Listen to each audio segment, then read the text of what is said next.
அண்மையில் ஜெர்லோன் கம்போங் பீடா 3 வயல்வெளியில் தனது மைத்துனனை தலை துண்டாகும் அளவிற்கு வெட்டி கொலை செய்ததாக கைது செய்யப்பட்ட சந்தேக நபருக்கு எதிராக நாளை ஜித்ரா நீதிமன்றத்தில் குற்றம் சாட்டப்பட உள்ளது.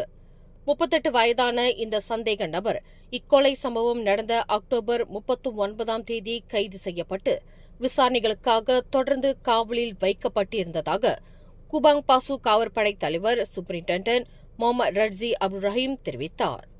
5 மாதங்களாக தனது மனநல சிகிச்சையை தவிர்த்து வந்த அந்த நபர் கொலை நடந்த இடத்தில் இருந்து 30 மீட்டர் தொலைவில் கையில் மண்வெட்டியுடன் பிடிபட்டதாக காவற்படையினர் தெரிவித்தனர்.